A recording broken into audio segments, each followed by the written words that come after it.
Oke, silakan. Ya, Assalamualaikum warahmatullahi wabarakatuh. Waalaikumsalam warahmatullahi wabarakatuh. Rekan-rekan di PJJ kelas A, alhamdulillah ya, sekarang kita bisa bertatap maya lagi dalam acara diskusi kita. Mudah-mudahan diskusi ini berjalan dengan lancar ya. Yang sekarang presentasi berarti 3 ya, kalau nggak salah ya. Iya, betul. Kelompoknya Pak Bambang. Benar kan, Pak Bambang ya? Ya. Kelompoknya Pak Bambang ini kelompok 3, insya Allah akan memberikan 2 materi ya. Yang pertama materinya adabul wudu ya, adab wudu.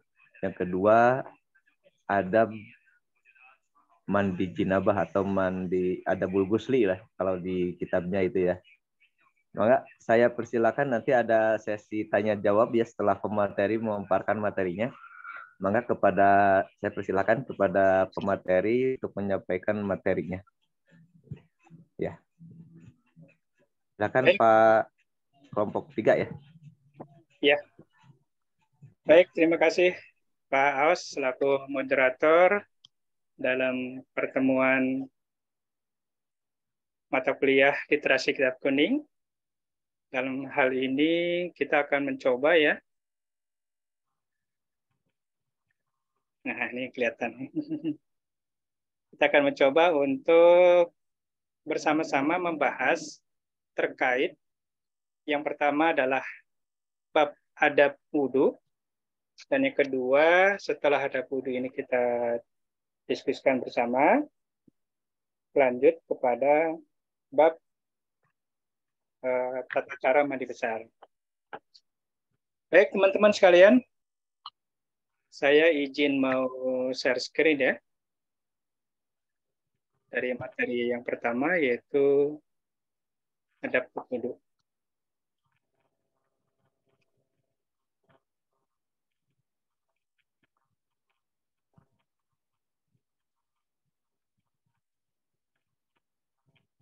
Apakah sudah kelihatan?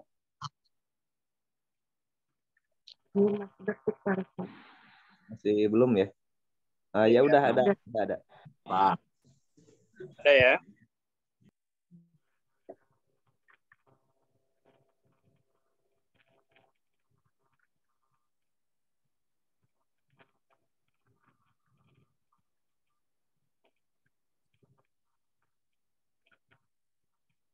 Mudah-mudahan PPT-nya lancar nih.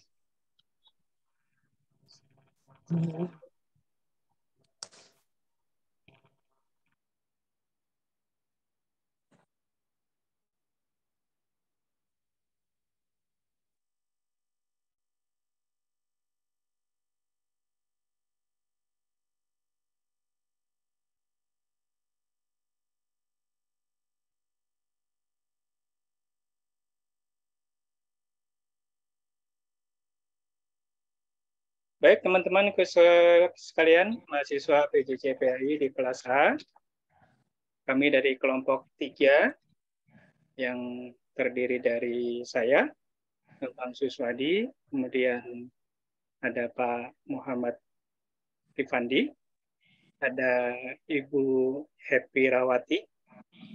Saya kemarin ceritanya typo ya, Ibu Herawati, saya ketiknya Ibu Happy sekali. Mohon maaf ya Ibu. Jadi kita di kelompok 3 ini akan membahas terkait dengan adab berwudu.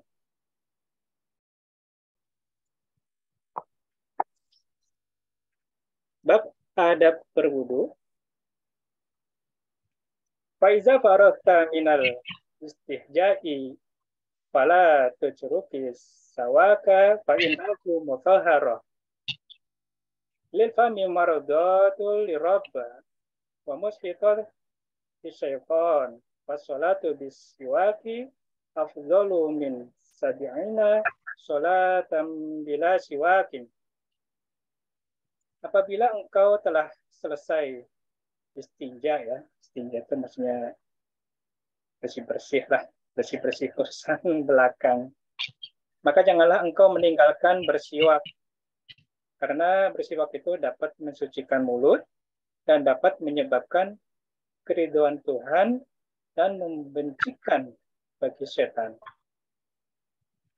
Dan sholatlah, wassalatu bisiwakil afdol, dan sholat dengan bersiwak itu min sab'ina sholati bila siwaki, itu lebih lama daripada 70 kali sholat tanpa bersiwak. Waruwiya an Abi Hurairah radhiyallahu anhu qala Rasulullah sallallahu alaihi wasallam laula an asyqa ala ummati la amartuhum bisawaki fi kulli salati. Dan diriwayatkan dari Abu Hurairah radhiyallahu Rasulullah sallallahu alaihi wasallam bersabda, jikalau aku tidak menyusahkan umatku, pasti aku wajibkan mereka bersiwak pada setiap kali akan sholat. Jadi di sini matannya adalah jikalau aku tidak menyusahkan umatku ya, laula an asqa ala ummati amartuhum bisawaki fi kulli sholatin. Wa anhu sallallahu alaihi wasallam amirtu, dan sabda baginda lagi Rasulullah sallallahu alaihi wasallam, bisiwaki hatta khasyitu an yaktuba alayya. Aku selalu perintahkan bersiwak sehingga aku timbang siwak itu akan diwajibkan ke atasku. Jadi setahu saya itu ya Bapak Ibu dan teman-teman sekalian, bersiwak itu adalah membersihkan gigi dengan kayu khusus ya.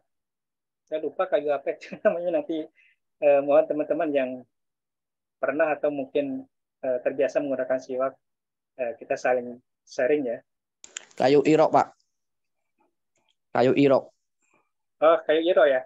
Bukan irok, tapi arok. Ya wes ngono lah. Pokoknya ntar habis ini kita bahas. Oke. Selanjutnya Bapak Ibu, summa ajlis lil wudu'i mustaqbilal kiblati ala mawdi'in martafi'in kaila yuhikal rasasu wa qul bismillah. Kemudian hendaklah kalian berwudu dengan cara duduk. Ya, duduk itu menghadap kiblat. Jadi diterangkan dalam kitab Hidayatul Hidayah ini, berwudu itu dengan duduk ya, duduk menghadap ke kiblat di atas tempat yang agak sedikit lebih tinggi supaya engkau tidak terkena percikan air, dan bacalah Bismillah dengan nama Allah. Bismillahirrahmanirrahim. Rabbu a'udzubika min hamazati syayatini wa a'udzubika rabba an ayahzurun. Dengan nama Allah yang Maha Pemurah lagi Maha Penyayang. Ya Allah, aku berlindung kepadamu dari gangguan setan, dan aku berlindung kepadamu dari kehadiran mereka di sisiku. Summa ghisil yadayka salasan qabla an tadkhuluhumal ina'a wa qulli Allahumma inna as'aluka yamina wal barakata wa a'udzubika minasyururi wal halaqah. Kemudian basuhlah kedua tanganmu 3 kali sebelum engkau masukkan ke dalam bejana, dan bacalah doa yang artinya, ya Allah, aku meminta kepadamu akan kekuatan dan keberkahan, dan aku berlindung kepadamu dari kesialan dan kebinasaan. Next ya Bapak Ibu. Summani wa raf'al hadasi awistibahaka sholati wala yambaghi an ta'zuba niyatuka qabla wajhi fala yasihu wudu'aka summa khudhu hurfatan libika wa namat biha salatan wa balighi takbiratal ilal walasayati illa ayyakuna shaiman farfuq. Kemudian berniatlah untuk menghilangkan hadas atau niat supaya diperbolehkan melakukan sholat. Wala yang bagi, dan hendaklah niatmu ang ta'zuba, niatmu itu tidak hilang sebelum engkau membasuh muka. Jadi artinya setiap gerakan yang kita lakukan itu mengandung sebuah makna dan diiringi dengan doa ya. Jadi sebelum membasuh muka pun doa itu harus selalu melekat supaya sah wudumu. Kemudian ambillah air untuk berkumur-kumur sebanyak 3 kali dengan bersungguh-sungguh memutarkan air di dalam mulut sampai ke bagian atas tenggorokan.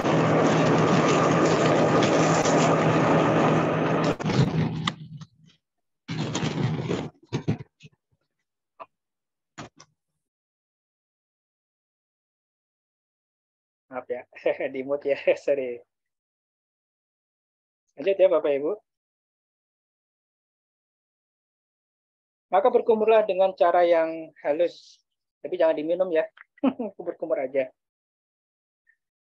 Wakul Allahumma a'inni ala silawati kitabika wa kasarati zikri laka wa sabatini bil qawli. Ketika hendak berkumur, bacalah doa.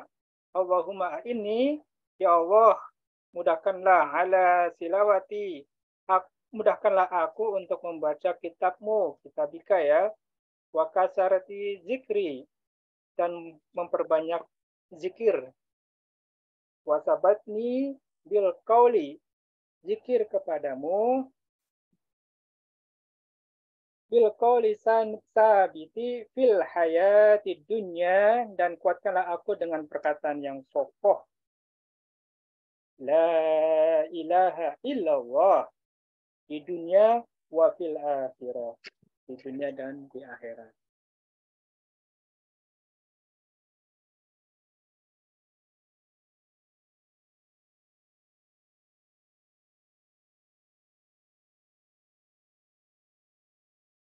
Tidak bisa diklik, ada gangguan teman-teman.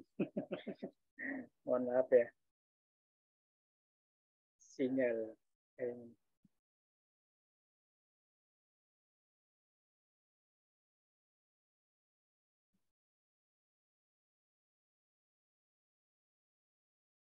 Oke. Selanjutnya, summa khud urfatu li'angtika wastang bisu biha salasan. Kemudian ambillah air lagi untuk dihirup dengan hidung sebanyak 3 kali. Wastang zirma fil angfi miratu batin wakul fil istingsyaki. Sebanyak 3 kali, kemudian sambil membaca doa ya. Allahumma ya Allah, arihni rahitatal jannati, ciumkanlah aku baunya jannah, baunya surga. Wa anta ghani, sedangkan engkau ridho kepadaku. Wa anta ghani radi wa minal istingtari. Kemudian sempatkanlah keluar air tersebut dengan membaca doa. Allahumma inni a'udzubika min rawaihin nari wa su'iddar. Aku berlindung kepadamu ya Allah dari bau api neraka dan dari kejahatan tempat saya tinggal. Jadi ternyata luar biasa Bapak Ibu. Makanya di dalam berwudu itu mengandung makna doa yang sangat sungguh luar biasa ya. Mudah-mudahan kita selalu terjaga. Amin. Summa khuzuhu rufatan liwajhika fashil biha min mubtadai tabi'il jan jayhati ila muntaha ma yuqbilu min az-zaqqani wa fituli wa min al-uzuni ila al-uzuni fil arshi. Kemudian Selanjutnya kita mengambil air untuk membasuh muka, mulai dari permukaan dahi sampai ujung dagu bagian depan, dan dari telinga sebelah kanan ke telinga sebelah kiri. Dan air harus sampai pada tempat di mana kalau wanita itu biasanya membuang rambut yang ada di situ ya. Wa ausilil ma'a ila mawji'il nahtifi wa huwa ma ya'tadun nisa'u tahiyatan sya'ri anhu. Selanjutnya wa huwa ma baina rasil, dalam membasuh wajah ini utni ila zawiyatal jabini a'ni ma yaqau minhu fi jabhati wajhi wa ausil ma'a ila manabiti syu'uril arba'atil hajibin. Dalam basuh wajah ini air harus merata ke seluruh wajah pada bagian antara bagian atas telinga dan kedip pelipis, yaitu tempat di tepi dahi. Air itu harus sampai pula membasahi 4 tempat tumbuhnya bulu di wajah, yaitu tempat tumbuhnya kedua alis, tempat tumbuhnya kumis, bulu-bulu mata, dan bulu yang tumbuh di permukaan jenggot. Wasyari baini wal ahdabi wal izarabni wa huma ma yuwaziyani uzanaini minal mubtadil lahyan.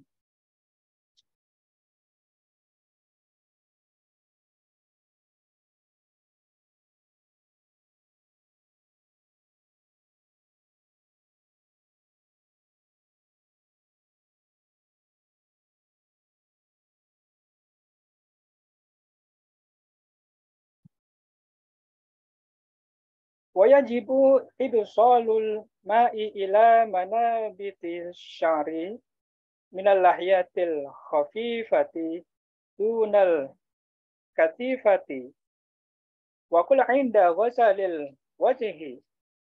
Air tersebut wajib membasahi tempat tumbuhnya jenggot yang tipis, tidak wajib menyampaikan air ke tempat tumbuhnya jenggot yang lebat. Kemudian bacalah doa ketika membasuh wajah dengan doa sebagai berikut ya. Allahumma baizan wajhi binurika yawma tabyadu.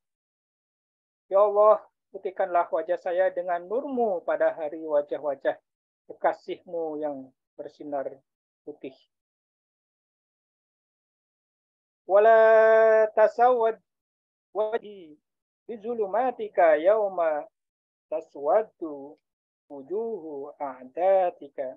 Dan janganlah engkau hitamkan wajahku dengan kegelapanmu pada hari wajah-wajah musuh menjadi hitam.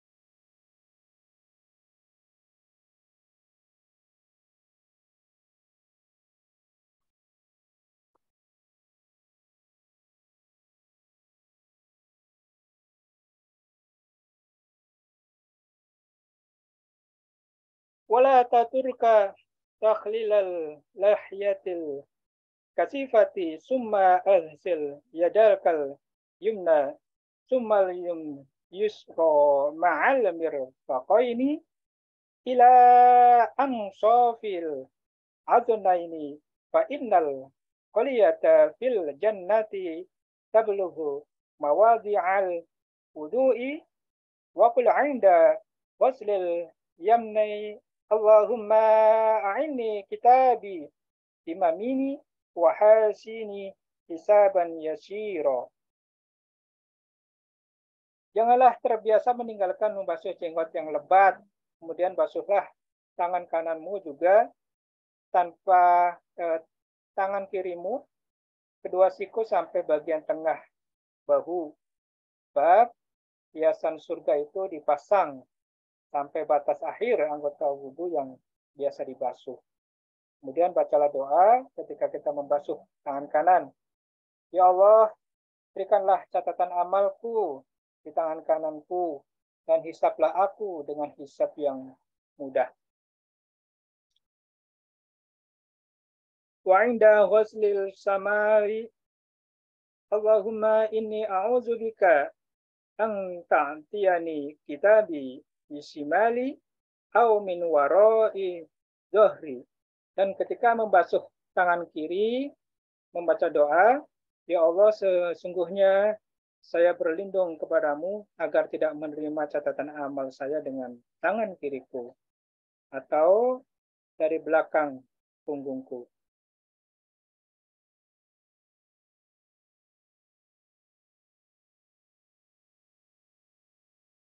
Summa staw'ibi ra'saka bisamji bi an tabulla yadayka wa tulsiqa ra'sa asabi'i yadaykal yamni bil yusra wa taj'aluhuma ala muqaddamati ar-ra'si wa tamuzzarhuma ila al-faqa thumma taruduhuma ila al-muqaddamati fahizi marrat. Taf'ala zalika salasa marratin wa kadzalika fi sairil a'dha'i. Kemudian usapkanlah rambut ke kepalamu dengan cara membasahi kedua telapak tangan. Lalu mempertemukan ujung jari-jari kedua tangan dan meletakkannya ke kepala bagian depan. Terus diusapkan ke bagian belakang kepala. Lalu dikembalikan lagi ke depan dan ini dihitung sekali. Sementara itu dilakukan sebanyak 3 kali. Dengan bilangan membasuh anggota wudhu yang lainnya.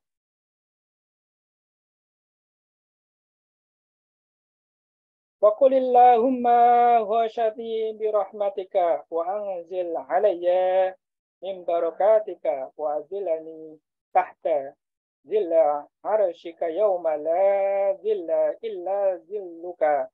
Allahumma harram sya'ri wa bashiri 'alan nar. Dan bacalah doa, ya Allah, kerudungilah saya dengan rahmat-Mu, turunkanlah keberkahan-Mu kepadaku dan naungilah saya di bawah naungan arasy-Mu ketika pada hari itu telah tiada naungan selain naungan-Mu. Ya Allah, haramkanlah api neraka menyentuh rambut dan kulitku.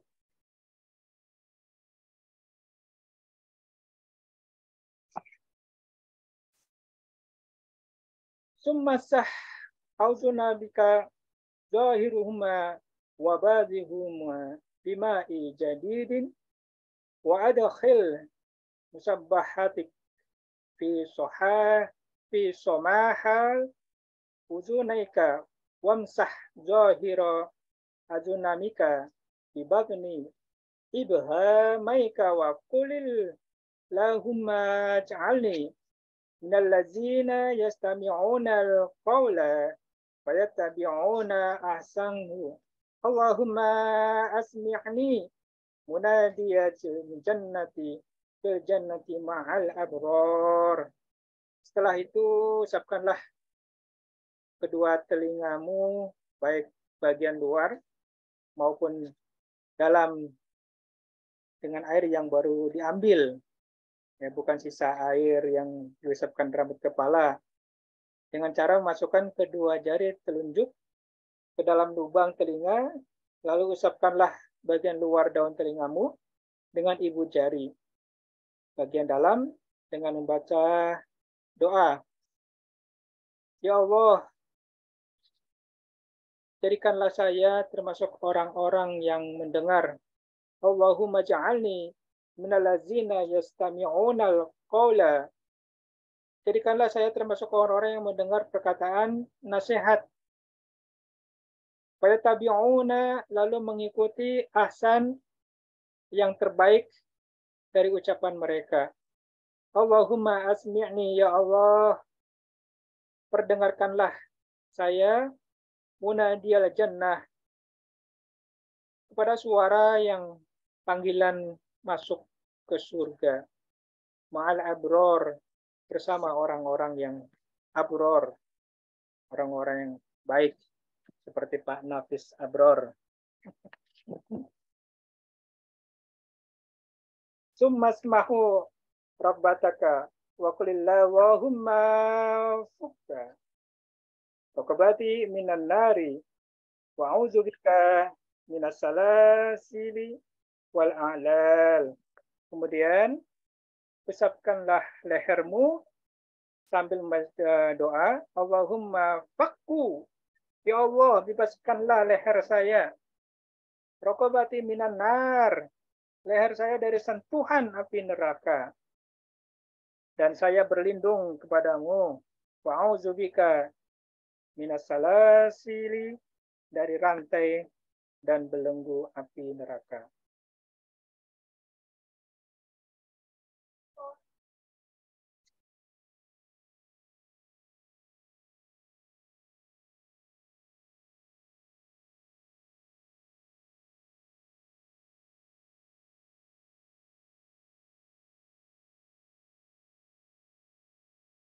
Lanjut ya, Bapak Ibu sekalian.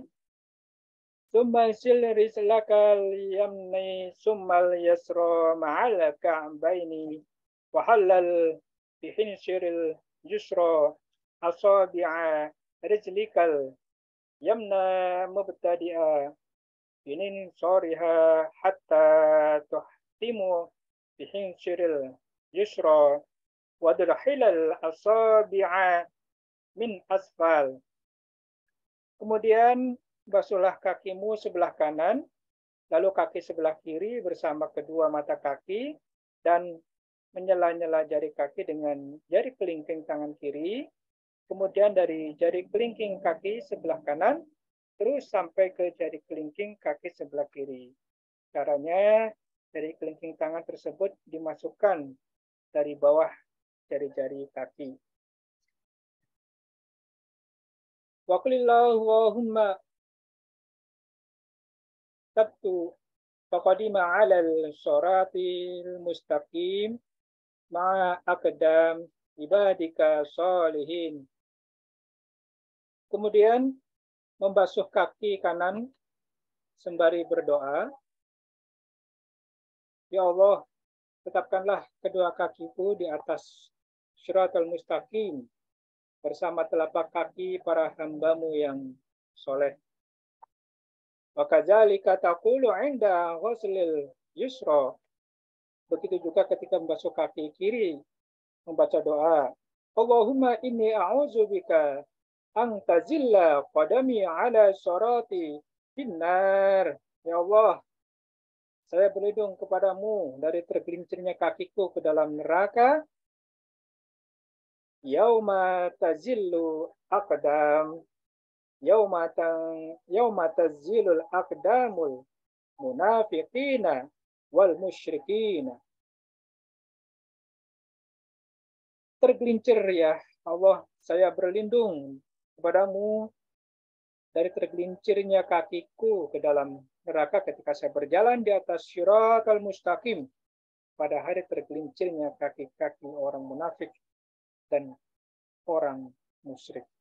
Warfa'il ma'i ila ansafis saqabini. Ketika masuk kaki ini, hendaklah kamu basuhnya sampai bagian tengah betis. Wara'il takror salasa fil jami'il af'alik. Dan basuhlah sebanyak 3 kali pada semua anggota wudumu.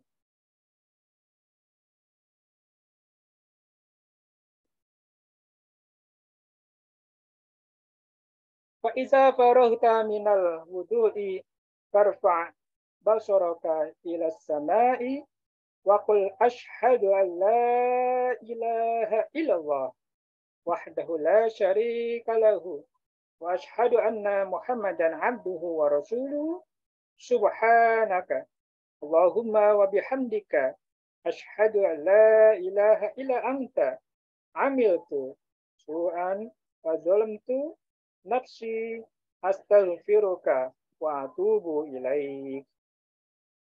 Apabila engkau telah selesai wudhu, maka angkatlah pandanganmu ke arah langit dengan membaca doa. Saya bersaksi, asyhadu an la ilaha illallah. Saya bersaksi bahwa tidak Tuhan selain Allah yang Maha Esa, tiada sekutu baginya. Dan saya bersaksi, wa asyhadu anna Muhammadan abduhu wa rasuluh, bahwa Muhammad adalah hamba Allah dan Rasulnya. Subhanaka Allahumma bihamdika. Maka sungguh engkau, ya Allah, Maha Suci dengan segala puji untukmu. Dan saya bersaksi, tidak Tuhan yang berhak disembah selain engkau. Saya telah berbuat kesalahan dan menganiaya diri saya sendiri. Karena itu, saya memohon ampun darimu dan saya bertobat kepadamu. Faghfirli wa tub alayya innaka antat tawwabur rahim. Allahumma ij'alni minat tawwabina waj'alni minal mutahhirina waj'alni min ibadika shalihin waj'alni saburan syakuran waj'alni azkurka katsiran wasbahuka bukratan wa asilan.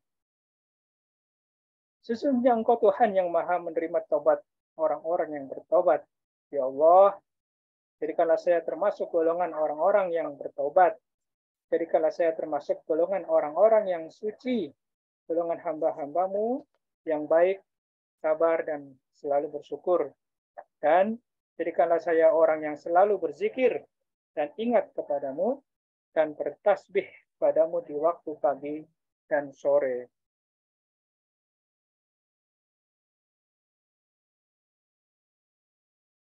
Faman qala hadhihi da'wati fi wudu'ihi harajat hatayatu min jami'i a'dha'ihi wa khutima ala wudu'ihi bi khatimi wa rufi'a lahu tahta al-'arsy falam yazal yusabbahu Allah ta'ala wa yuqaddasuhu wa yuktabu lahu thawabu dzalika ila yaumil qiyamah.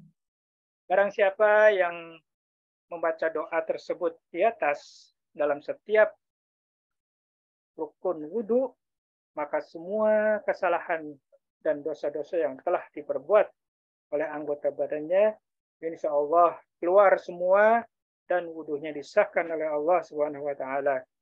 Amalan wudhu tersebut diangkat dan diletakkan di bawah arsy dengan senantiasa bertasbih kepada Allah, yang pahala bacaan tasbih tersebut diberikannya kepada pelaku tersebut hingga nanti hari kiamat.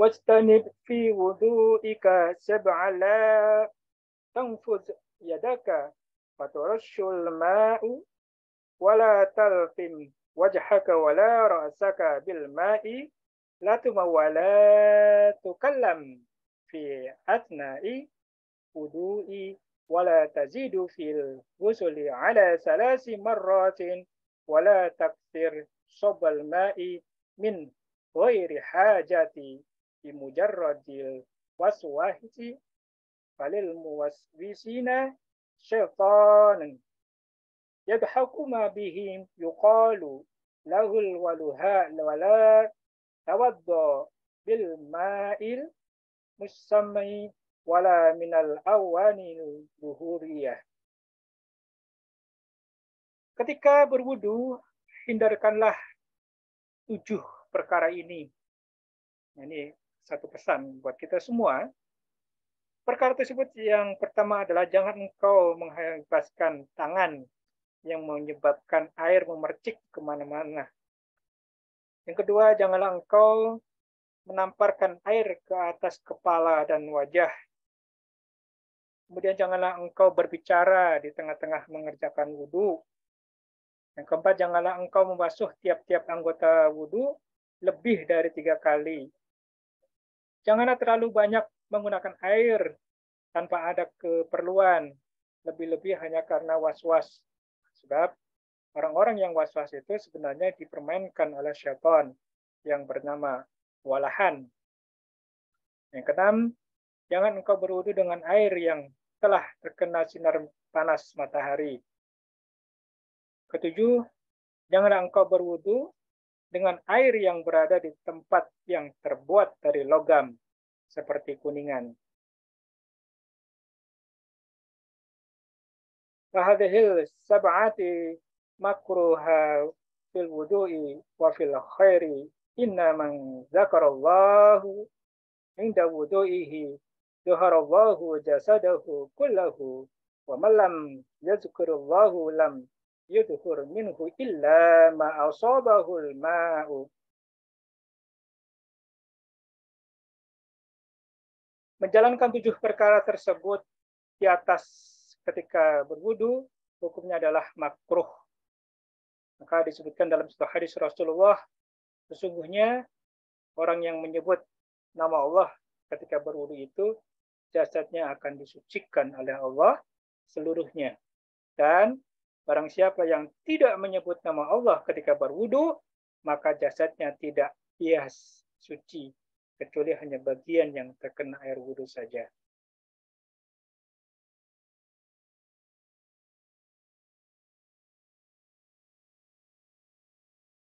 Dan ini adalah praktek berwudu. Videonya ya, mudah-mudahan muter.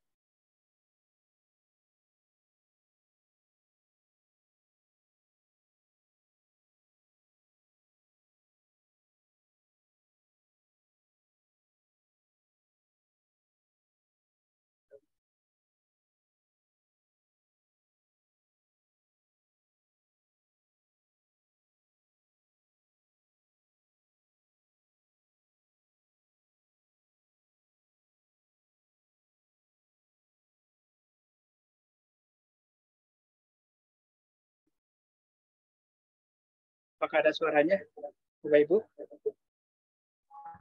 Ada, Pak. Tidak ada, Pak. Oh, nggak ada ya? Tidak kedengaran suaranya, Pak. Ya. Oke.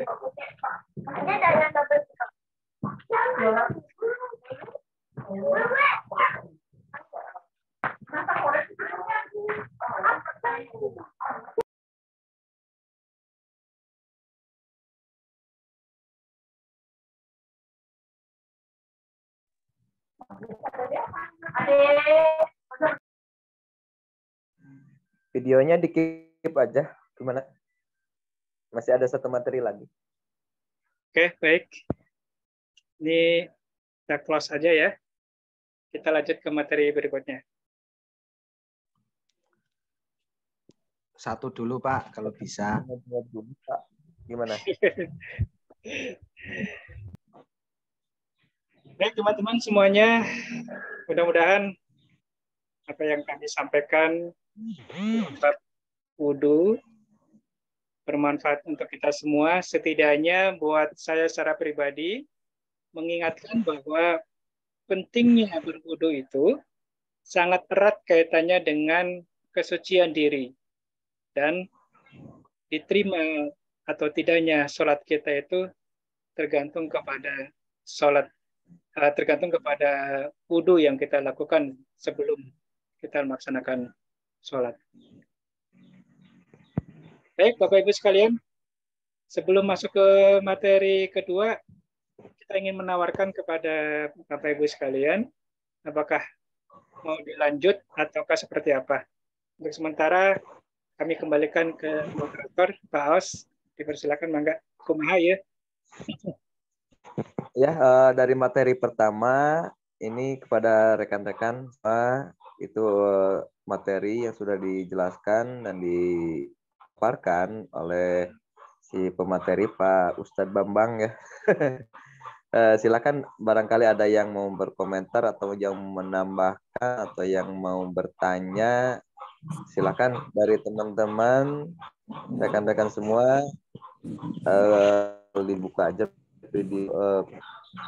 videonya, ya. Silakan.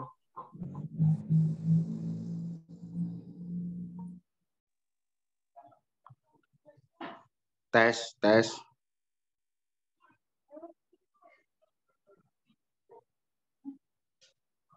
Halo Pak, Assalamualaikum. Waalaikumsalam warahmatullahi wabarakatuh. Aduh, Masya Allah ya, terima kasih atas keterangannya, luar biasa. Di sini saya hanya ingin menambahkan saja ya. Karena di dalam wudhu, yang ini basicnya adalah kitab Bidayatul Hidayah, yang mu'alifnya adalah Imam Al-Ghazali. Syafi'iyan madhaban tentunya ya.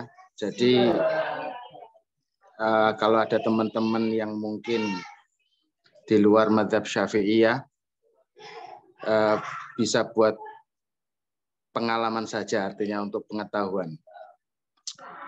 Jadi menurut ini penambahan mawon nggih, nanti kalau ada yang bertanya nanti biar moderator yang mengatur dan yang menjawab adalah yang meresentasikan. Maaf ini panas sekali, jadi saya tidak pakai kepala saja yang kelihatan karena badannya ini tidak tertutup. Gini Pak, jadi untuk adab-adab yang diterangkan Imam Al-Ghazali rahimahullah ta'ala itu bentuk dari kesunahan-kesunahan di dalam mazhab Imam Syafi'i tentunya. Adapun doa-doa atau yang di setiap anggota wudhu diperlukan berdoa, tentunya itu adalah nilai plus yang dari Imam Al-Ghazali, timbul dari beliau sendiri, ya itu ijtihad beliau. Karena di dalam madhab Asy-Syafi'i sendiri sebagai madhaban, doa-doa tersebut tidak dituturkan, tidak dijelaskan, akan tetapi jikalau memang itu dibaca pun tidak apa-apa dan itu ada nilai plusnya luar biasa. Karena ada khobar yang terakhir tadi, man dzakarallah fi wudu'ihi, gitu. Tadi yang hadis atau di khobar yang terakhir yang di bukunya Bapak tadi, siapa yang ingat atau berzikir di dalam kesemuaan berwudunya, maka Allah akan membersihkan seluruh jasadnya. Jikalau tidak, maka yang kena air saja yang akan dibersihkan oleh Allah Subhanahu wa taala. Begitu. Jadi untuk doa-doa tadi itu adalah nilai plus dari seorang sufi, seorang yang dekat sama Allah, seorang yang mungkin notabene dia memang kejurus ke tasawuf, jadi semuanya pakai doa-doa. Dan ketika kita sebagai melakukan wudhu tersebut, jikalau tidak membaca itu pun memang sudah mendapatkan sebuah kesunahan meskipun tidak membaca doa tersebut. Tapi yang namanya ilmu, saya harap kita semua melakukannya meskipun dalam satu kali seumur hidup kita, biar ilmu itu bisa dikatakan manfaat bagi diri kita sendiri, minimal begitu. Begitu Pak, jadi itu adalah tambahan dari saya. Jadi semua adab-adab yang diterangkan oleh Imam Ghazali tersebut dan dipresentasikan oleh Pak Bambang dan kawan-kawan, itu adalah bentuk dari sebuah kesunahan-kesunahan di dalam mazhab Imam Syafi'i tentunya ya. Jadi jikalau memang di sekitar teman-teman kita ada yang tidak menggunakan mazhab Imam Syafi'i, ketahuilah itu hanya ijtihadnya beliau, karena dalam imam-imam yang lain seperti tadi yang disebutkan niat, itu memang tidak sebuah kewajiban bagi seorang yang wudhu. Tentunya yang menjadi rukun wudhu adalah dari niat, itu hanya Imam Asy-Syafi'i radhiyallahu an. Terima kasih itu Pak, yang mungkin penambahan sedikit dari saya. Ketika ada yang belum paham atau apa, mungkin ada penambahan lain, versi-versi teman-teman yang lain, silakan. Dari saya, Assalamualaikum warahmatullahi wabarakatuh. Waalaikumsalam warahmatullahi wabarakatuh. Jeh Pak Nafis matur suwun. Mudah-mudahan ilmunya bermanfaat buat kita semua. Jadi hakikatnya seperti ini Bapak Ibu. Doa itu adalah satu amalan buat kita agar kita ini selalu ingat kepada Allah. Maka di setiap langkah, di setiap apapun yang kita kerjakan dalam Islam sesuai dengan keyakinan kita itu harus selalu biiznillah, dengan seizin Allah. Dan doa itu adalah hubungan kita supaya Allah selalu memberikan keselamatan dan menjaga kita semuanya. Matur suwun Pak Nafis. Tambahannya, monggo yang lain. Yang lain dipersilakan barangkali ingin menambahkan atau ingin sharing. Kalau bertanya barangkali saya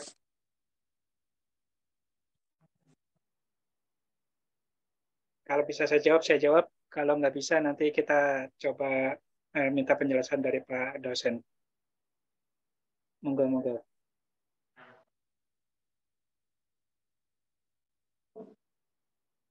Oke, Assalamualaikum warahmatullahi wabarakatuh. Waalaikumsalam warahmatullahi wabarakatuh. Oke, ini mau bertanya Pak. Melihat dengan bacaan-bacaan doa yang ada di wudhu, yang apabila kita lakukan itu banyak sekali fadhol yang kita dapatkan. Bagaimana menyikapi seperti kami yang ada di pelosok itu banyak tempat wudhu itu menjadi satu dengan kamar mandi, yang mana di situ juga ada jambannya juga, dan sedangkan kita juga ingin mendapat fadhol dari bacaan doa-doa yang ada dalam wudhu tersebut. Kan kalau kita ketahui kalau dalam jamban dalam kamar mandi itu kita tidak diperbolehkan untuk menyebut asma Allah. Oke, terima kasih. Assalamualaikum warahmatullahi wabarakatuh.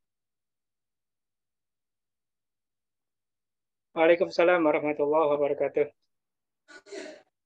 Jadi pertanyaannya bagaimana bila kita berwudu di satu tempat yang di situ ada jambannya. Kira-kira ngoten nggih, Mas Nur? Nggih, Bapak.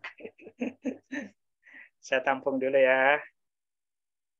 Dari yang lain, Bapak Ibu, atau ingin menanggapi atau memberikan jawaban atas pertanyaan Mas Nur Holis? Monggo. Sedikit menambahkan. Moderatornya saya. Silakan Pak Nasih. Assalamualaikum warahmatullahi wabarakatuh. Waalaikumsalam warahmatullahi wabarakatuh. Sedikit menambahkan saja Pak Bambang. Tapi mohon dikoreksi kalau misalkan salah. Enggak ada. Saya sama-sama kerja saya aja melihat ya. pada kitab Imam Bukhari di bab wudu, Imam Bukhari sebelum mencantumkan hadis-hadis tentang bagaimana kewajiban wudu, terus bagaimana kaifiat wudu, beliau mencantumkan terlebih dahulu sebagai sandaran penguat, yaitu pada surat Al-Maidah ayat ke-6. Ya ayyuhalladzina amanu idza qumtum ila sholati faghsilu wujuhakum wa aydiyakum ilal marafiqi wamsahu bi ru'usikum wa arjulakum ilal ka'bain. Wahai orang-orang yang beriman, apabila kamu melaksanakan sholat, maka basuhlah wajahmu dan tanganmu sampai ke siku, dan sapulah kepalamu, dan basuh kedua kakimu sampai kedua mata kaki. Nah, firman Allah yang dituangkan pada bab wudu oleh Imam Al-Bukhari yang menjadi dasar penguat sebagai dalil mungkin ya adalah surat Al-Maidah ayat 6. Nah, barangkali segitu saja Bang. Terima kasih. Mangga atur nuhun ya Kang Nasih. Gimana? Terima kasih. Sama-sama. Baik Bapak Ibu sekalian, setahu saya ini untuk menjawab dari sahabat kita ya, Nurholis, saya juga sependapat dengan beliau bahwa ketika kita berwudu, pastikan tempat wudu kita ini betul-betul emang layak untuk berwudu, karena hakikatnya kan begini nih. Kita berwudu itu kan sama halnya dengan mensucikan. Berarti wudu itu sebagai tempat sumber untuk mensucikannya pun ya harus suci. Gitu. Tidak boleh bercampur dengan tempat kita untuk yaitu tadi ada jamban dan sebagainya. Maka kalau kita ragu dengan tempat seperti itu, ya kalau saran saya sih sebaiknya kita jangan berwudu di situ. Tapi kalau memang tidak ada tempat yang lain, kita bisa mengambil alternatif wudu yaitu dengan tayamum. Supaya kita lebih akul yakin. Kira-kira menurut saya seperti itu, Pak Nurholis. Sebab hakikatnya berwudu itu adalah mensucikan diri dari hadas yang menempel di badan kita. Kira-kira seperti itu. Mungkin dari teman-teman ada yang lebih paham, monggo kami persilakan untuk menambahkan ya. Bu Mulyani barangkali mau menambahkan nih. Bu Mulyani, pendapat Ibu terkait dengan tadi Pak Nurholis menanyakan apakah sah wudu di tempat wudu yang di situ bercampur dengan jamban. Begini Pak, setahu saya Pak, pernah ada saya pertanyakan sama teman ustazah yang mengajar di sekolah bahwa walaupun kita di tempat jamban, yang penting airnya jangan yang di bak, tapi airnya itu yang langsung dari kerang.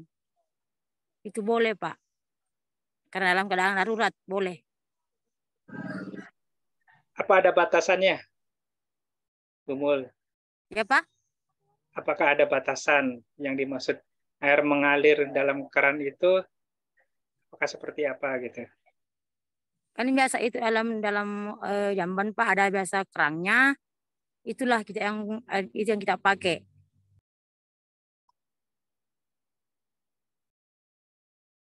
Suaranya hilang. Bu Mulyani suaranya hilang. Itu Pak, atas Pak. Karena pernah saya Pak singgah di tempat ingin berwudu, saya bertanya dulu, saya telepon itu Ibu Ustazah, Bu, apakah kita ini boleh berwudu di tempat jamban? Bilang, tempat jamban itu ada kerangnya enggak? Bilang, ada Bu. Bersih enggak tempatnya? Bersih Bu. Yang boleh, yang penting itu enggak ada situ cecer kotoran-kotoran. Bersihkan dulu. Itu Pak. Saya Pak. Baik Bu Mulyani, terima kasih. Mudah-mudahan ini juga menjadi pendapat ya untuk menguatkan dari pertanyaan yang tadi disampaikan Pak Nurholis. Tapi mudah-mudahan nanti Pak dosen akan memberikan lebih penjelasan ya, lebih terhadap terkait pertanyaan ini. Bu Wenti, Ada yang mau ditambahkan? Ya, sependapat sama Bu Mulyani juga, Pak. Apa tuh?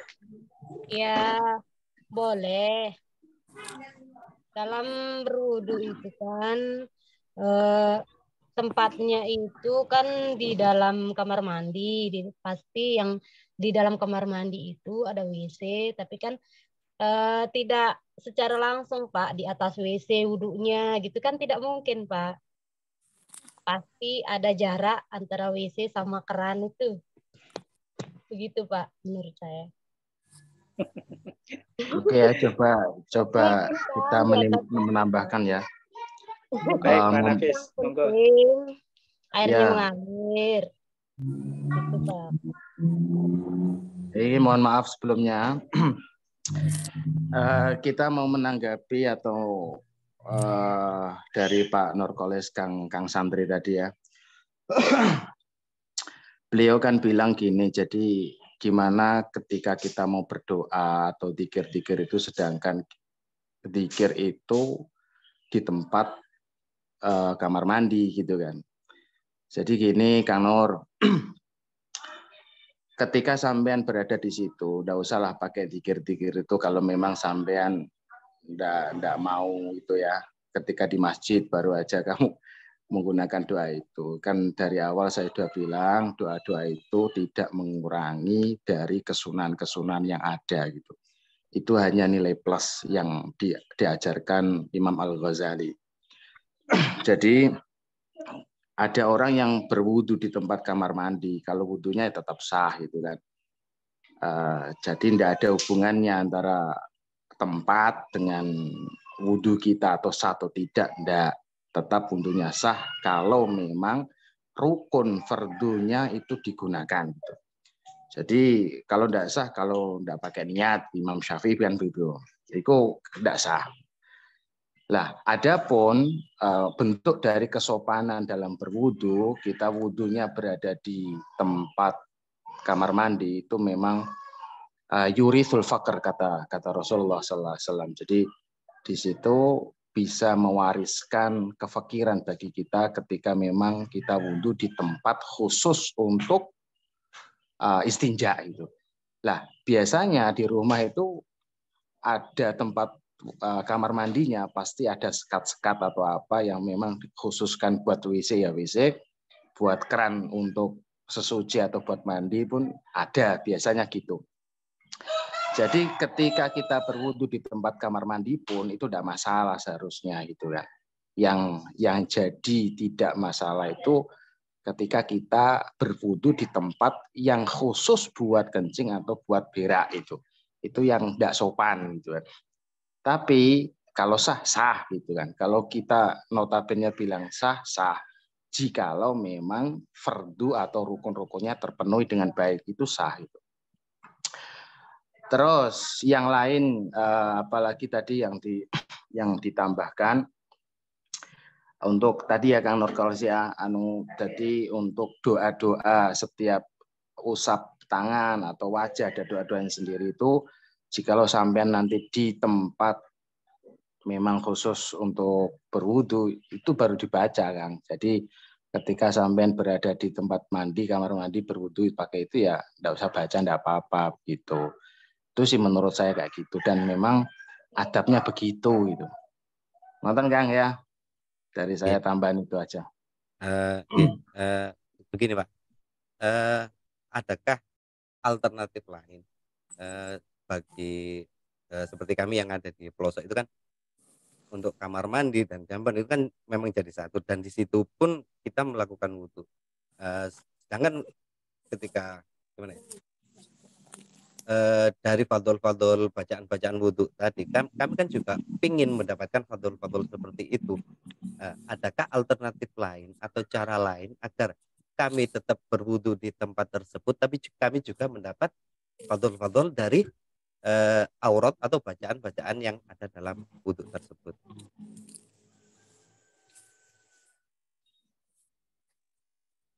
Sebentar.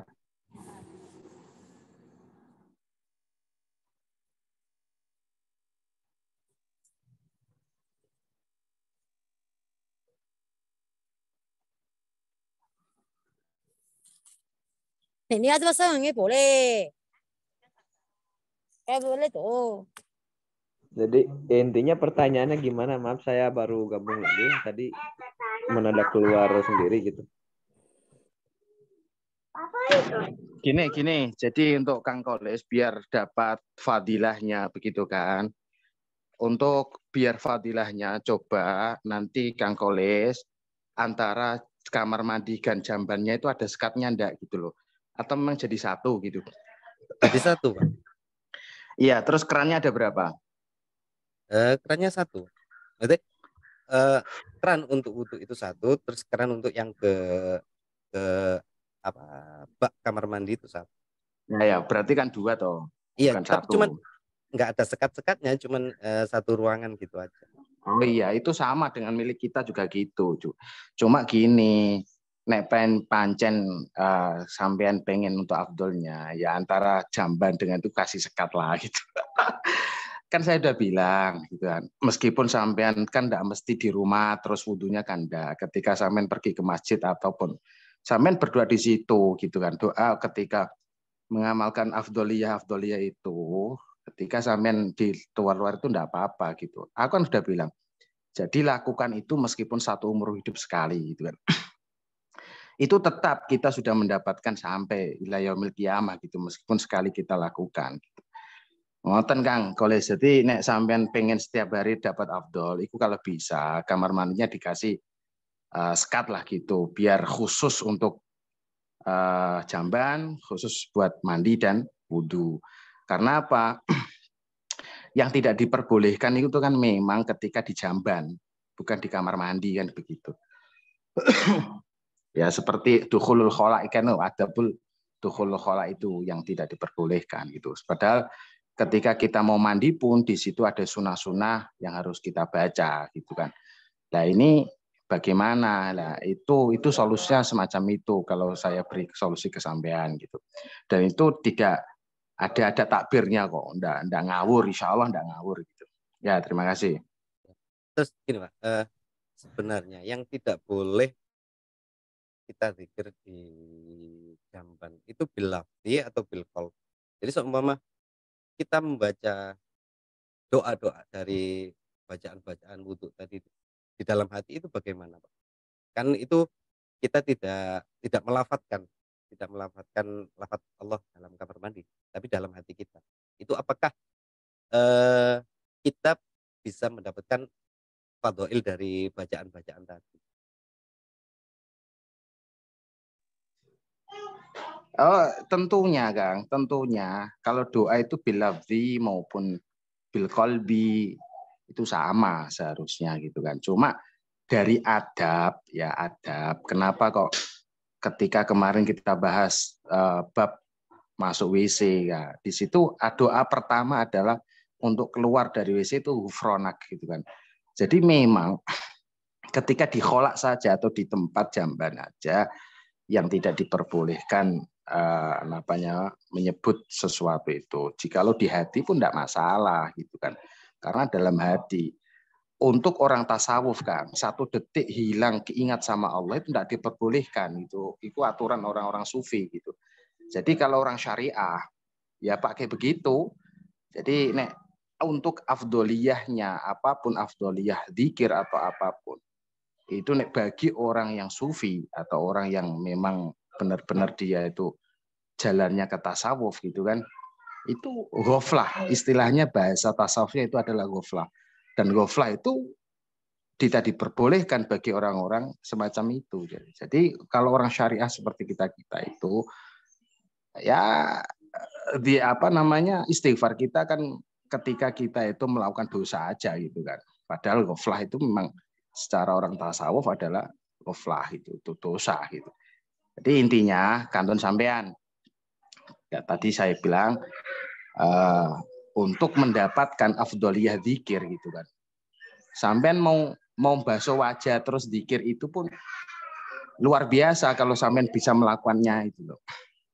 Ngoten ya. Ada lagi enggak kira-kira? Insyaallah buatan Kang. Ya, terima kasih Kang Nafis. Semacam itu insyaallah kayak gitu ya. Semangat. Terima kasih. Maaf Pak Bambang, ini sekedar saya menambahkan ya. Monggo. Menambahkan ketika emang kalau dilihat dari tadi saya nyimak sebentar bahwa kita disuruh berdoa ketika wudhu, tetapi adab di Baitul Khola, di kamar mandi atau di WC tersebut kan kita jangan menyebut dikir-dikir kan, ya kan? Termasuk asma Allah. Nah, kalau dilihat seperti itu emang bertentangan. Tapi ketika kita berdoa, tadi ada yang mengatakan emang bahasanya wakul dan ucapkanlah. Tapi ketika ucapanlah di sana itu juga kan sunat. Ketika sunat dibacanya di hati itu boleh-boleh saja. Nah, ketika kita semacam saya aja, saya itu punya kamar mandi sekaligus saya pakai wudhu, gitu ya. Suka baca doa ya kalau ingat kan hukumnya juga sunat kan ya ketika baca doa. Nah, ketika saya baca doa ya nggak pakai suara gitu. Boleh bibir kelihatan ketika kelihatan sedang berucap tapi gak ada suaranya gitu juga boleh, atau di hati juga boleh gitu. Nah, afdolnya ketika kita kamar mandi sekaligus tempat wudhunya nggak ada larangan kan, doa itu terdengar ya walau di hati, intinya seperti itu. Jadi nggak ada larangan ya ketika baca doa karena disuruh juga gitu ya, sunat ya, disuruh juga untuk baca doa ketika wudhu, gitu aja. Namain aja ya. Silakan, ada lagi yang mau bertanya atau kita lanjut ke sesi 2? Saya, Pak. Ya.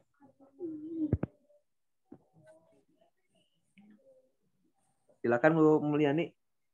Assalamualaikum warahmatullahi wabarakatuh. Salam. Waalaikumsalam warahmatullahi wabarakatuh. Tentang wudhu. Ya. Gini Pak, biasanya Pak itu sebelum kita sholat mandi.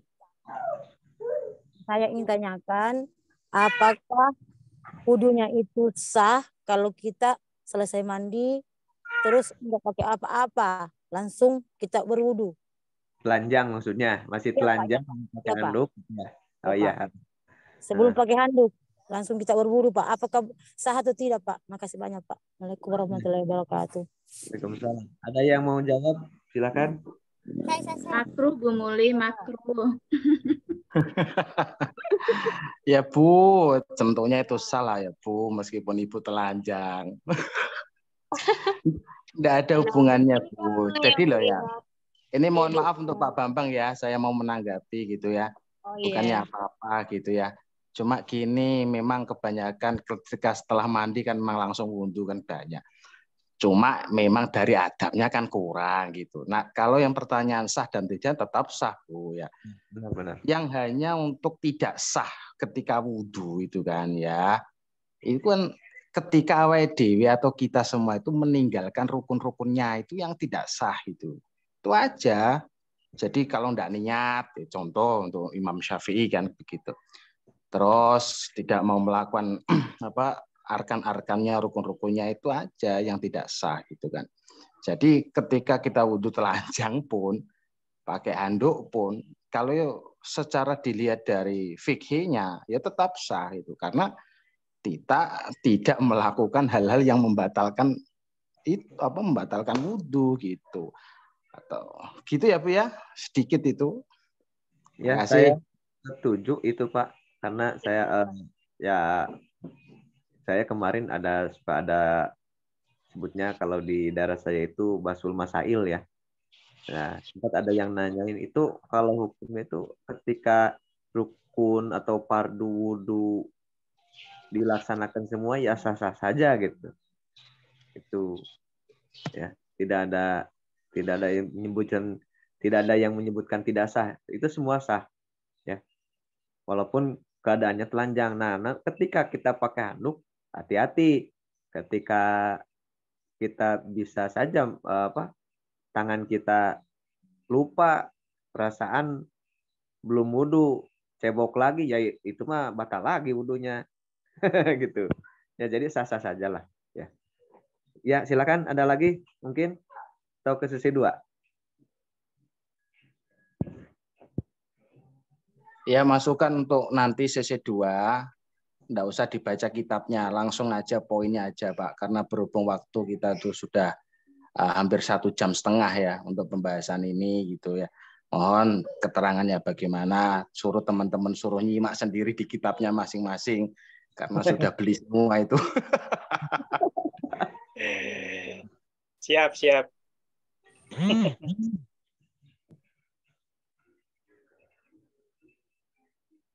Ya, Monggo monggo. Pak Aus. Ya, kalau ini sudah sesi pertama udah selesai, kita ke sesi 2. Adabul ghusli ya. Adab atau tata keramanya mandi besar ya. Silakan kembali ke pemateri dari kelompok 2 atau gantian nih. Setelah Pak Bambang atau ada yang lain? Kelompok 2 sama siapa Pak Bambang? Saya kelompok 3. Kelompok bareng 3 dengan Pak Muhammad. Nah, cuman beliau kayaknya nggak ada nih, nggak masuk. Oh gitu. Ibu Herawati belum terbiasa.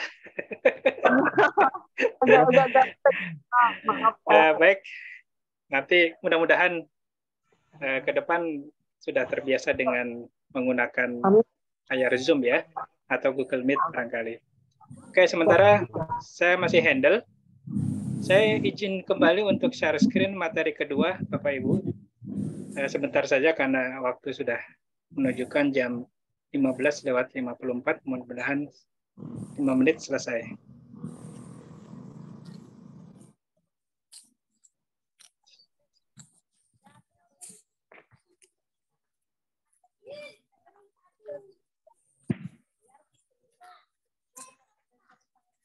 Apakah sudah terlihat di layar Bapak Ibu? Sudah, Pak. Ada. Baik, Bapak Ibu sekalian. Jadi ini materi judulnya adalah kombinasi ya. Jadi saya ngambil materi ini rujukannya bukan hanya dari kitab Hidayatul Hidayah, tapi dari sumber yang lain. Jadi nanti ada sedikit bercampur dengan pembahasan yang lain, tapi kita fokuskan kepada satu pembahasan ya, yaitu terkait dengan tata cara mandi besar. Sebetulnya ini sih bagusnya sih ibu-ibu yang nerangin. Tapi nggak apa-apa, oke, karena saya juga ada di kelompok 3, jadi saya akan mencoba untuk menerangkan terkait tata cara mandi besar. Ayo Bu Happy. Mana suaranya? Pembahasan mengenai doa dan tata cara mandi besar ya, atau sering kita sebut dengan mandi junub. Sebelumnya mohon izin Bapak Ibu semuanya ya, karena ini agak apa ya? Ini kan pembahasan 17 tahun ke atas. Lanjut. Semua kan bukan lagi 17 ke atas, Pak, sudah 40 ke atas. Oh, iya. Baik Bapak Ibu sekalian, Islam sebagai agama yang mengandung kemaslahatan umat tentu akan tidak akan menanggalkan satu perintah tanpa satu ajaran. Bagaimana perintah yang lainnya, termasuk anjuran untuk mandi besar atau mandi junub ini pun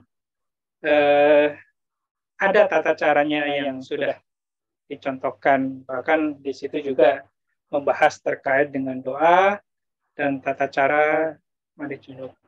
Pada baiknya apabila kita mengulas sebab-sebab yang wajib terlebih dahulu, kenapa kita harus melakukan hal tersebut ya, dan beberapa keadaan di mana apabila seorang mendapatinya maka wajib melaksanakan mandi junub untuk melanjutkan ibadahnya. Di sini adalah pertama akan kita membahas hal-hal yang mengharuskan mandi junub ya. Mandi junub atau janabah merupakan salah satu bagian dari toharoh atau bersuci dalam ajaran Islam. Dalam keyakinan kita sebagai umat Islam, sebagaimana sabda Rasulullah Shallallahu Alaihi Wasallam dalam sebuah hadis, iftahus sholati zuhur, kunci sholat itu adalah bersuci. Nah, itu hadis riwayat Al-Tirmizi, Ibnu Majah, Ahmad Al-Darimi dari Ali Ibnu Abi Thalib radhiyallahu anhu. Bapak Ibu sekalian yang berbahagia, sebelum membahas doa dan tata caranya, ada baiknya kita ketahui dahulu beberapa hal yang mengharuskan seseorang untuk mandi junub adalah sebagai berikut. Yang pertama adalah mengeluarkan mani, baik itu akibat dari mimpi basah, kemudian berjima, ya, berhubungan badan dengan suami maupun istri kita, atau sengaja mengeluarkannya dengan onani. Untuk bagian yang jima, keluar mani atau tidak, suami istri tetap harus mandi junub setelah selesai melakukannya. Yang kedua, khusus wanita, yakni ketika keluar darah haid atau menstruasi atau nifas atau setelah melahirkan, jika darah kotor telah berhenti mengalir dari kemaluannya, maka seorang wanita wajib mandi junub. Sehabis mandi janabah itulah, maka seorang wanita baru boleh melanjutkan ibadah seperti sholat, atau membaca Al-Quran, atau menyentuh mushaf Al-Quran. Yang ketiga, kematian yang selain daripada mati syahid, umat Islam yang meninggal bukan dalam keadaan syahid, sebelum mengafani, maka wajib memandikannya seperti mandi junub. Saat memandikan, sunahnya menggunakan pewangian. Yang keempat, mu'alaf, seorang yang baru masuk Islam. Sunahnya mu'alaf yakni mandi janabah. Setelah itu, baru ia bisa melaksanakan ibadah dalam Islam sesuai dengan tuntutan.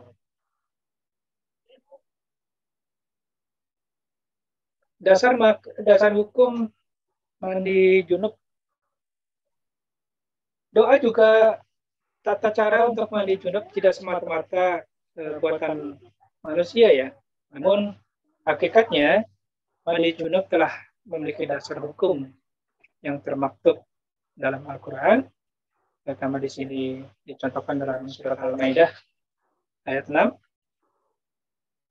yang bacanya a'udzubillahi minasyaitonirrajim. Bismillahirrahmanirrahim.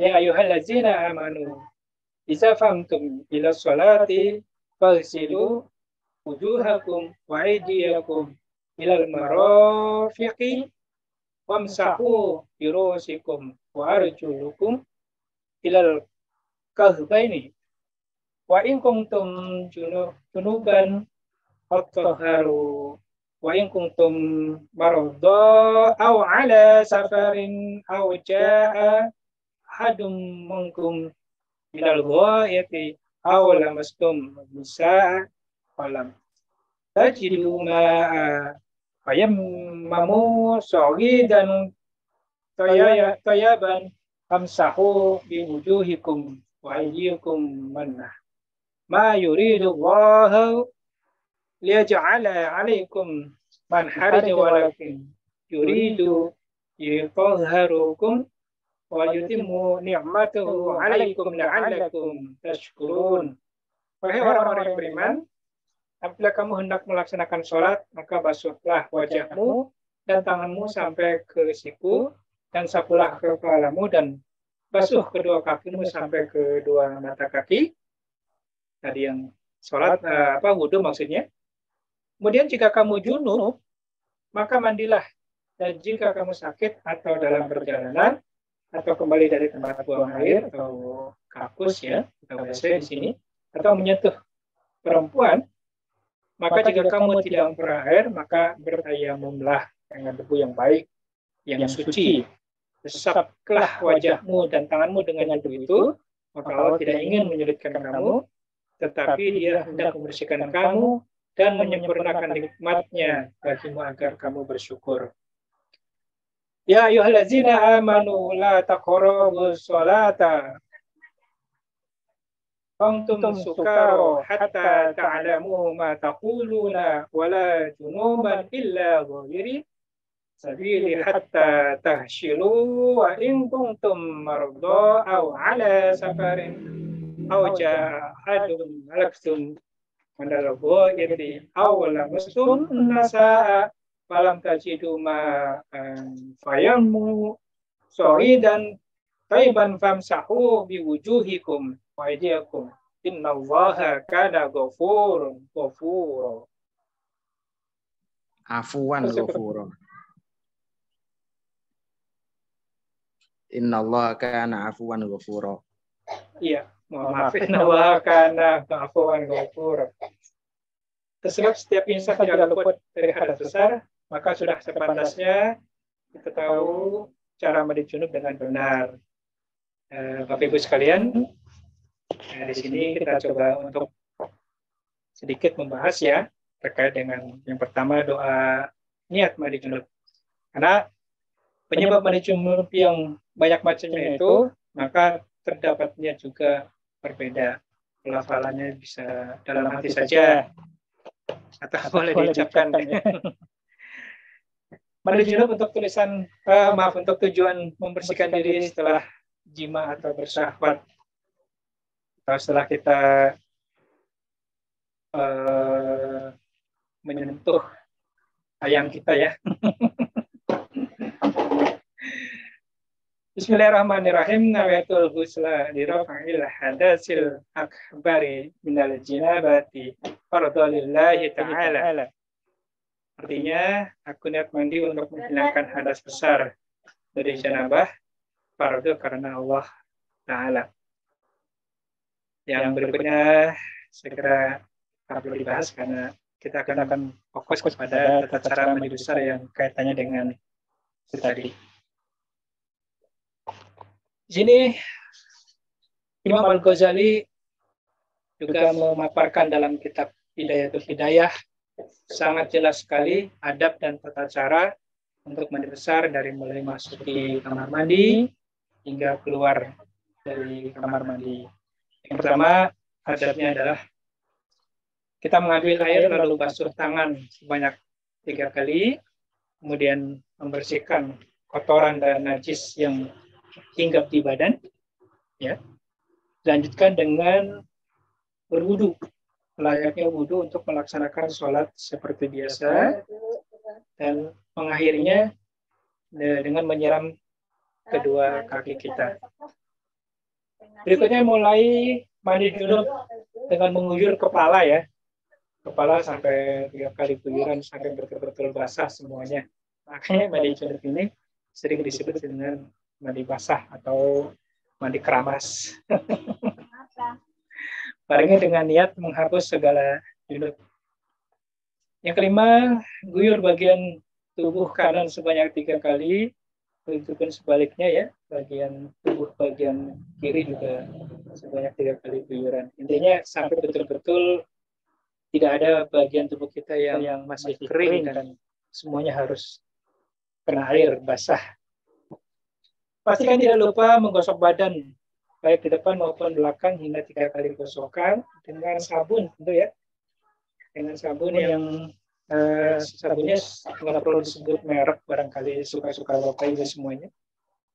Kemudian menyela rambut, juga jenggot yang memang ada. Kalau kayak saya tidak punya jenggot, ya bisa juga lah. Berikutnya adalah mengusahakan air mengaliri pangkal rambut maupun lipatan-lipatan kulit, hindari tangan menyentuh kemaluan. Apabila terpakai menyentuh, maka berwudulah. Bapak Ibu sekalian, sedikit ditambahkan doa ya dan tata cara mandi junub untuk pria.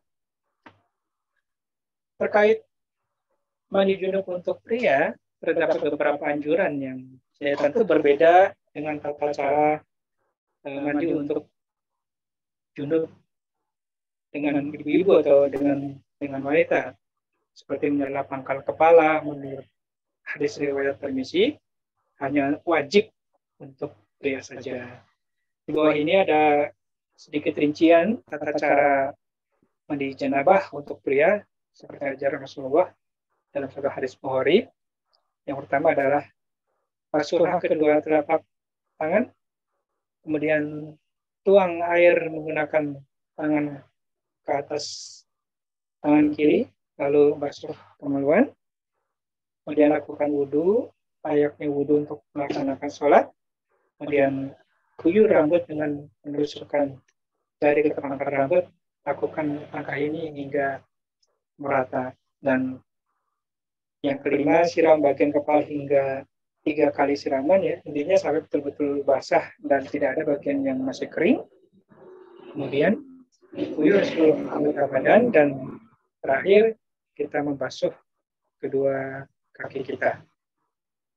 Berikutnya doa dan tata cara mandi junub untuk perempuan. Ya, di sini memang tidak banyak perbedaan. Mandi janabah hanya saja kalau perempuan itu tidak wajib menyela pangkal rambut. Bahkan tidak perlu juga membuka ikatan rambut. Hal ini sesuai dengan sebuah hadis riwayat Tirmizi. Maka cara mandi junub untuk perempuan adalah sebagai berikut. Yang pertama, membaca niat mandi junub. Terus yang kedua, membasuh telapak tangan dengan 3 kali basuhan. Lalu membersihkan area kemaluan beserta dubur. Yang ketiga, membersihkan kotoran yang melekat ya barangkali di area-area sensitif kita, sensitif maksudnya, dan sekitar menggunakan tangan. Yang keempat, setelah selesai membersihkan, cuci tangan menggunakan sabun. Ya tentu sabun mandi ya, bukan sabun cuci.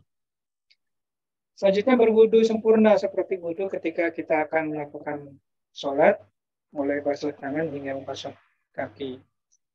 Selanjutnya kita menyiram kepala dengan air sebanyak 3 kali guyuran. Bila seluruh anggota badan dengan menyiramkan air, mulai bagian tubuh kanan terlebih dahulu, lanjut dengan bagian kiri. Kemudian ketika melakukan langkah ini, pastikan tidak ada bagian yang tertinggal, seperti lipatan kulit atau bagian tubuh yang tersembunyi. Jadi Bapak Ibu sekalian, secara umum prinsipnya harus kena air semua ya, kena air semua, terus tidak ada bagian-bagian badan yang masih kering. Lanjut Bapak Ibu sekalian, hal-hal yang menyebabkan tidak sahnya doa dan tata cara untuk mandi junub. Seperti yang telah kita bahas di atas, bahwasanya mandi junub memiliki doa dan tata cara. Jika meninggalkan salah satunya, itu bisa mempengaruhi keabsahan mandi wajib. Dan berikut ini adalah beberapa hal yang bisa menyebabkan mandi junub kita gagal atau dianggap tidak sah. Yaitu tidak melafalkan niat, karena semua hal adalah bergantung pada niat. Innamal a'malu binniyat. Jadi ketika kita mau mandi besar tersebut, ya niatkan untuk membersihkan hadas yang menempel. Terlebih niat inilah yang membedakan antara mandi junub dengan mandi biasa. Lafalannya ya cukup dalam hati juga it's okay ya, tidak masalah. Tidak perlu diucapkan secara keras barangkali, ya cukup di dalam hati juga itu yang menjadikan niat. Karena hakikatnya niat itu terbetik dalam hati kita. Yang kedua, tidak melakukan tata cara dan doa untuk mandi junub dengan benar. Cara tersebut seperti yang telah tertulis sebelumnya bisa menyebabkan ketidaksahan yang besar apabila sengaja meninggalkan salah satunya. Jadilah seseorang memang harus memahami cara-cara ini agar ibadahnya tidak sia-sia, Bapak Ibu sekalian. Kemudian yang ketiga, tidak menggunakan air bersih. Nah, ini juga satu indikator yang bisa menyebabkan batalnya mandi junub tersebut. Yang keempat, masih tertinggal kotoran di dalam kuku. Nah, ini yang karena kita suka tidak ngeh gitu ya. Ternyata kuku juga kenapa harus pendek? Karena kuku biasanya itu terselip kotoran yang yang sekarang lupa, kita tidak terpikiran sampai ke arah sana. Yang kelima, ada bagian tubuh yang tidak tersirami air pada saat mandi besar. Itu tadi yang saya sampaikan, bahwa ada bagian tubuh kita yang masih kering, walaupun sedikit gitu kan ya. Makanya mandi junub ini atau mandi besar ini ya, mandi semuanya harus kena air seperti itu. Bapak Ibu sekalian, sedikit lagi, yaitu terkait dengan hikmah daripada mandi junub ya. Mandi junub merupakan syariat dalam agama kita, agama Islam, sehingga menyimpan satu hikmah setelah kita mengaplikasikannya. Di antara hikmah tersebut, antaranya yaitu mendapatkan jalan Allah berupa pahala. Melaksanakan mandi junub dengan tata cara dan doa yang benar adalah suatu ibadah. Dengan demikian, insan yang mematuhi, manusia yang mematuhi akan mendapatkan pahala sebagai balasan. Yang kedua, senantiasa hidup dalam kebersihan. Dengan mandi, tidak hanya mandi junub saja, tentu mandi rutinitas keseharian pun akan membuat badan kita ini bersih dari kotoran. Oleh karena itu, hidup bisa terasa lebih nyaman, wangi, tanpa ada bahaya penyakit yang menyerang. Orang lain yang mendekat pun akan merasa senang. Dan ketika mendapatkan kembali rasa semangat, raga yang terkena guyuran air saat mandi akan terasa lebih segar. Tak jarang seorang menemukan kembali semangatnya setelah mandi. Jadi, demikian Bapak Ibu, ya, apalagi setelah kita olahraga malam, barangkali badan akan lemas, maka dari situlah Islam mewajibkan mandi untuk mengembalikan semangat umat muslim untuk beribadah, untuk bekerja, dan selalu dalam keridhaan Allah Subhanahu wa Ta'ala. Demikian Bapak Ibu sekalian, bab kedua, materi yang kedua dari kelompok 3 telah kami paparkan. Mudah-mudahan bisa bermanfaat untuk kita semuanya, dan mohon maaf dan mohon izin barangkali dalam penyampaian ini ada salah kata, ada hal-hal yang kurang berkenan di Bapak Ibu sekalian.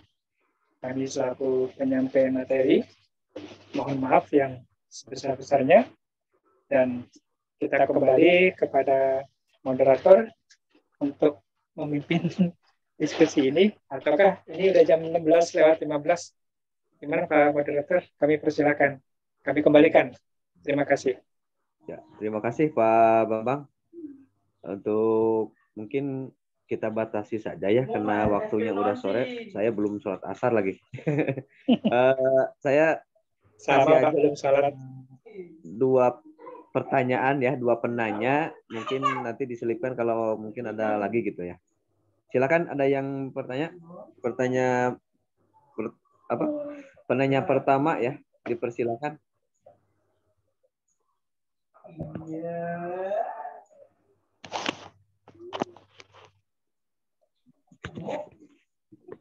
Izin bertanya, Pak. Ya, silakan. Ada.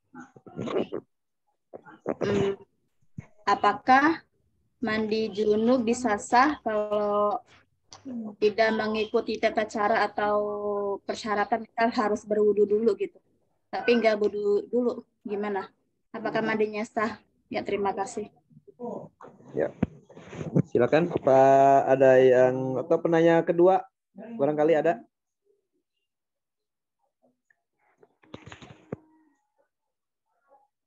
Atau dijawab satu-satu aja ya Pak Bambang ya? Atau ada yang selain pemateri, ada yang mau menanggapi pertanyaan dari siapa tadi? Bu Eroh. Bu Eroh. Oh ya. Jadi saya tanggap itu, jika cuman rukun saja ya yang dipakai dalam mandi jinabah itu ya, mandi adus itu ya, sekedar menambahkan bahwa dalam kitab yang saya pelajari Safinatun Najah ya, bahwa rukun adus itu, rukun mandi jinabah itu cuma ada 2.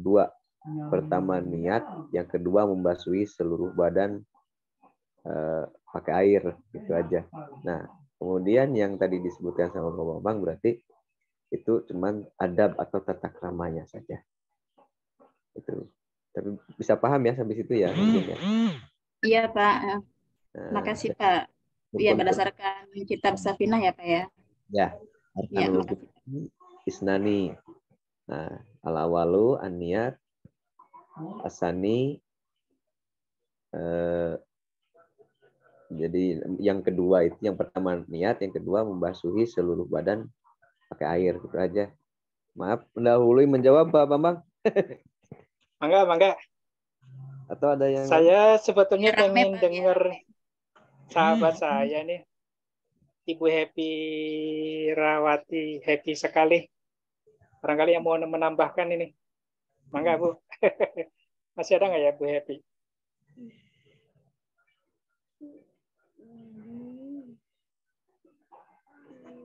Bu Dini diam-diam aja tuh teh.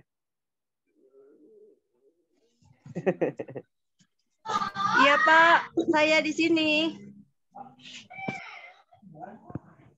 Bu Happy ada yang mau disampaikan?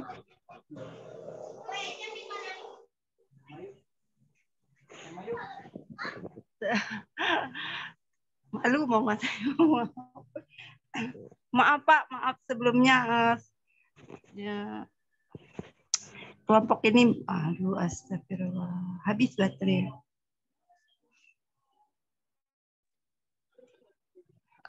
Izin Pak, sebentar. Halo. Ya, halo. Silakan. Ya, ini ya mengapunten lagi ya. Saya agak janggal karena nggak diterangkan oleh Pak Bambang tadi. Cuma gini, saya mau menambah aja. Oke, tadi pertama yaitu masalah wudhu ya, wudhu. Tadi kan seperti wudhu, seperti wudhunya sholat gitu. Tadi yang jadi catatan ini jangan bapak-bapak ibu-ibu. Dalam niat wudhu tersebut, wudhu adalah memang kesunahan sebelum kita melakukan mandi besar gitu. Tapi diingat niatnya bukan lirafil hadas, melainkan lisun natil ghusl, itu yang jadi catatan. Yang kedua, yaitu untuk melafalkan niat. Artinya lafal niat itu kan tidak di lisan ya. Nah, kalau dilafalkan niat itu di lisan biasanya. Artinya tetap niat itu awal kita membasuh dari bagian apapun, ya tidak harus dari kepala sih, karena di dalam mandi besar itu memang agak-agak riskan karena banyak anggota tubuh yang dimana harus kena basuhan air gitu. Ya ini mohon maaf, jadi seperti batas-batasannya apa, yang paling riskan adalah tubuh yang perlu dibasuh jangan sampai kelewatan itu. Yang pertama adalah halakotid dubur atau apa namanya itu, puseran lubang duburnya itu, lubang dubur untuk perempuannya ketika kemaluannya itu, yang ketika dia lagi duduk itu kan pasti buka sedikit dan itu wajib dibasuh juga gitu dalam niat dalam mandi besar gitu. Jadi dalam hal ilmu tidak ada saru-saru, tidak ada ya, pasti harus dicetokkan gitu. Terus yang dalam sesuatu yang mewajibkan mandi kan memang kita tahu tidak hanya junub ya, tapi ya junub atau ketemunya dua khitan, artinya hasyafa itu masuk ke farjinya perempuan itu pasti diwajibkan mandi. Keluarnya mani juga, kematian itu menjadi sebab yang khusus adalah 3 untuk perempuan, yaitu haid, nifas, dan wiladah, itu pasti diwajibkan mandi. Jadi aturan mandi ketika sahnya ya tetap sah, memang harus dua rukun tersebut yang seperti disebutkan oleh Pak Ustadz atau siapa tadi ya, yaitu niat dan membasuh seluruh tubuh itu yang harus menjadi catatan. Cuma ada bagian-bagian tubuh yang perlu kita perhatikan. Salah satunya tadi dubur kita itu wajib dibasuh juga. Dan untuk perempuan farjinya itu ketika duduk pasti ada yang buka sedikit lah. Buka itu termasuk dohirul badan. Yang wajib memang dibasuh itu adalah dohirul badan kita. Termasuk lubang-lubang hidung. Kalau bahasa saya itu kalau perempuan duduk ya jadi yang kerasa dingin sampai kulit gitu. Ya. Itulah. Kalau perempuan duduk yang tahu perempuan ini Pak, kita enggak tahu aslinya gitu. Kalau saya nggak ikutan ya. Sampai sana. Kalau Mbak Piki sampai sana kan benar Pak ya? Yang tadi Iya betul. Sampai sana jadi nggak ada kata jorok atau nggak ada porno. Iya enggak ada. Memang begitu ya. Kalau Bu Iro tanya tanpa wudhu pakai ya sah aja itu enggak ada apa-apa. Cuma saya yang garis besar tadi ya, niat wudhunya itu bukan lirof il hadas melainkan li sunnatil ghusl itu untuk yang harus jadi catatan Iya, itu, karena Pak. iya. Jadi tadi kan seperti wudhunya wudhu sholat ya betul, memang wudhunya seperti itu, cuma niatnya li sunnatil ghusl gitu ya, untuk kesunahan mandi gitu. Itu yang jadi catatan ya Pak ya. Saya harap jelas lah itu ya, karena ini bab ibadah perlu pembahasan memang. Terima kasih. Ya, baik. Terima kasih Mas Nafis dan teman-teman semuanya yang sudah memberikan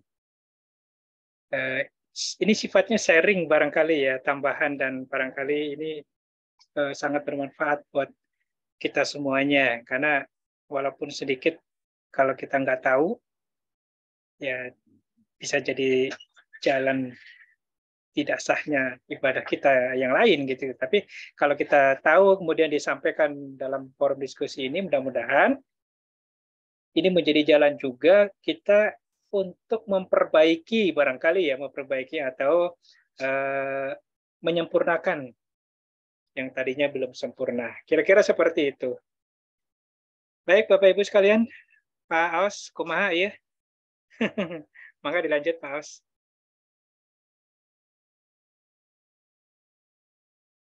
Pak Aos belum dinyalain tuh mic-nya. Oh iya, gimana? Udah yang bertanya mungkin masih ada atau kita tutup saja? Pak Taufik kok nggak kelihatan hadir dah ya? Pak Taufik menyimak. Pak Taufik lagi ada job yang lain yang mau deadline.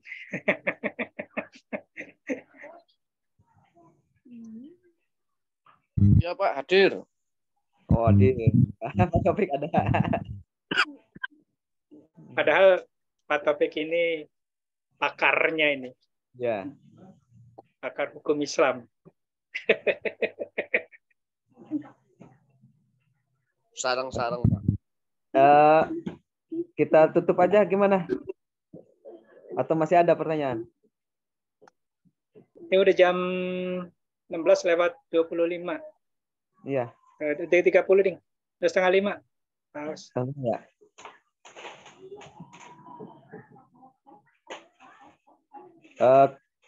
Mungkin pertanyaan udah mungkin nanti di lain kesempatan lagi ya kita bisa berdiskusi, sharing-sharing untuk. Atau mungkin gini, Paus, ya. Kalau ada yang belum terjawab barangkali ya, pertanyaan atau yang ingin disampaikan karena kita terbatas dengan waktu, bisa di sounding di grup ya, di grup yang ada Pak dosen.